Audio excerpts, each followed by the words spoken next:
চুয়া উপজেলার দহুলিয়া গ্রামে প্রতিষ্ঠিত জামিয়া দারুত তাওহিদ অ্যান্ড ইসলামিক একাডেমিক সেন্টারের আগামী 2 ও 3 জানুয়ারি বার্ষিক সালাফি কনফারেন্স সফল করার লক্ষ্যে পূর্ব প্রস্তুতি সভা করা হয়েছে। রবিবার দুপুরে মাদ্রাসার সভাকক্ষে জামিয়া দারুত তাওহিদ ও ইসলামিক সেন্টারের সাধারণ সম্পাদক মোহাম্মদ দুলাল মিয়ার সভাপতিত্বে 2 দিনব্যাপী মাহফিলে সকলের অংশগ্রহণের মাধ্যমে সফলতা কামনা করে বক্তব্য প্রদান করেন মাদ্রাসার প্রতিষ্ঠাতা ও পরিচালক মোহাম্মদ জামাল হোসেন সোহান।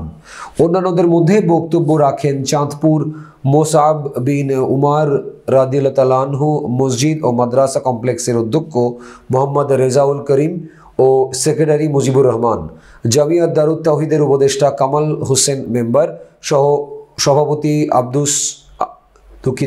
আব্দুল কুদ্দুস, মিজানুর রহমান, মোহাম্মদ সবুজ, মোহাম্মদ রাসেল, যুগ্ম সাধারণ সম্পাদক সাইফুল ইসলাম, জামিয়া দারুত তাওহিদের সেক্রেটারি গুলজার হোসেন, সিনিয়র শিক্ষক মোহাম্মদ আব্দুল মালিক মিয়াজি সহ আরও অনেকে।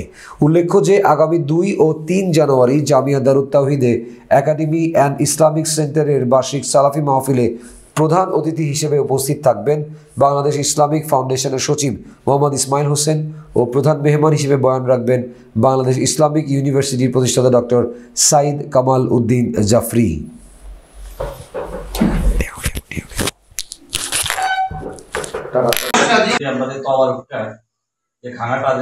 খানাটা কিন্তু হোটেলে যে সিস্টেমটা দিয়ে না, মাহফিল শেষ খাওয়াইয়া বিদায় করে দিবেন একসাথে। মাহফিল শেষ খানা আমার ভুল আমি পিটাবো না, আমার ভুল আপনারা পিটাবেন, এটাই আমাদের পরিকল্পনা। ইনশাআল্লাহ আমাদের কাজ শ্রম করা আল্লাহর জন্য, আল্লাহর কাজ হচ্ছে এটা কবুল করা ইনশাআল্লাহ। চমৎকার একটি আয়োজনকে সামনে রেখে এত বড় কল্যাণ করে অনেকে জানেন। ওইখানে ওইটার সাথে আমি দেখতেছিলাম, তখন দেখলাম যে না ওইখানে মধ্যে পার্থক্য আছে অনেক।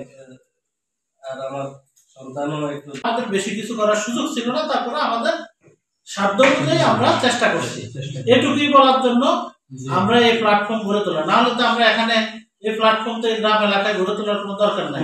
এই যে উনি ওনার ব্যবসা ছেড়ে এলাকায় আসছে, উনি ওনার ইয়ে ছেড়ে ব্যবসা ছেড়ে দেশে চলে আসছে, এখানে অনেকেই আছে যে বারবার এলাকায় আসতেছে ব্যবসা ছেড়ে, যে তাকে তার আমরা আশা করবো আপনারা সবাই আমাদের সাথে স্বতঃস্ফূর্ত অংশগ্রহণ করে আমাদেরকে সহযোগিতা করবেন। যেমন আমরা প্রত্যেকের জায়গায় কিছু না কিছু করতেছি, কিন্তু কিছু করার ভিতরে তো কোনো অন্তর্নিহিত কোনো তাৎপর্য